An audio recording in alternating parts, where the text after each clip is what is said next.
அனைவருக்கும் அன்பான வணக்கங்கள். இது மகா பெரியவா சொன்னது யூடியூப் சேனல். 18/6/2024 ஆனி மாதத்தின் 4ஆம் நாள் செவ்வாய்க்கிழமை. இன்று சுவாதி நட்சத்திரமும் செவ்வாய்க்கிழமையும் கூடி வரும் நாள்.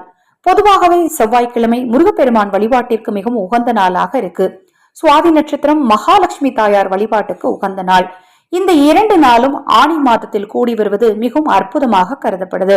இந்த நாள்ல உங்கள் கடன் தீர, தொழிலில் முன்னேற்றம் உண்டாக, பண வரவு அதிகமாக உங்க வீட்டு பூஜை அறையில முருகப்பெருமானுக்குரிய இந்த சக்கரத்தை பச்சரிசி மாவால வரையணும்.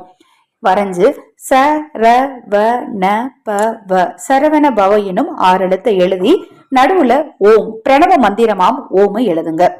பச்சரிசி மாவால எனக்கு எழுத சாத்தியம் இல்லைங்க, நான் என்ன செய்யறது அப்படிங்கிறவங்க ஒரு காகிதத்துல எழுதுங்க. காகிதத்துல எழுதி ஒரு தட்டுல அரிசி பரப்பி அந்த அரிசி மேல அந்த காகிதத்தை வச்சுக்கோங்க.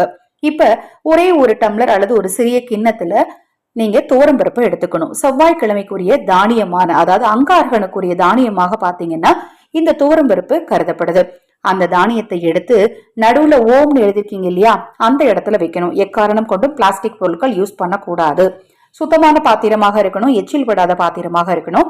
நல்ல நிறக்க துவரம்பருப்பு எடுத்துக்கோங்க. சின்ன கிண்ணம் நீங்க எடுத்தாலும் சரி, நல்ல நிறக்க இருக்கணும். நல்ல சிந்த தழுவ இருக்கணும். அது மேல நீங்க என்ன பண்ணணும் அப்படின்னு பாத்தீங்கன்னா ஒரு ரூபாய் நாணயத்தை வைக்கணும்.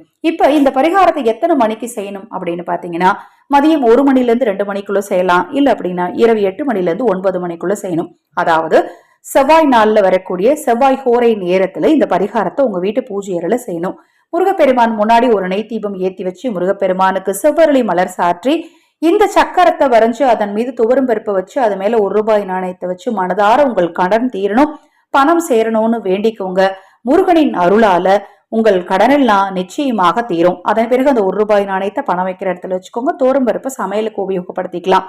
காகிதத்துல தாங்க இந்த பரிகாரத்தை நான் செஞ்சேன் அப்படிங்கிறவங்க அந்த காகிதத்தையும் எடுத்து, அதாவது ஓம் சரவண பவன் நான் சக்கரம் வரைய சொல்லியிருக்கேன் இல்லையா, பச்சரிசி மாவுல வரையில நான் காகிதத்துல வரைஞ்சேன் அப்படிங்கிறவங்க அந்த காகிதத்தை எடுத்து உங்க பர்ஸ்ல வச்சுக்கோங்க.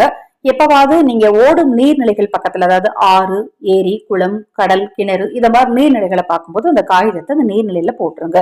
ரொம்ப எளிமையான இந்த விஷயத்தை இந்த செவ்வாய் பூரண்டத்துல செஞ்சு பாருங்க. பண ஈர்ப்பு சக்தி உங்களுக்கு அதிகமாகும். தொடர்ந்து நம்ம சேனலை பாருங்க. இன்னும் எண்ணற்ற பதிவுகள் தொடர்ந்து வர இருக்கு. ஹரஹர சங்கர, ஜெய ஜெயசங்கர, மகாபெரிவா திருவடிப்பாதம் சரணம் சரணம். இந்த பதிவை கேட்டுக்கொண்டிருக்கும் உங்களது அனைவரது வாழ்விலும் மகா பெரியவா அருளாலும் முருகப்பெருமானின் அருளாலும் நல்லதே நடக்கட்டும்.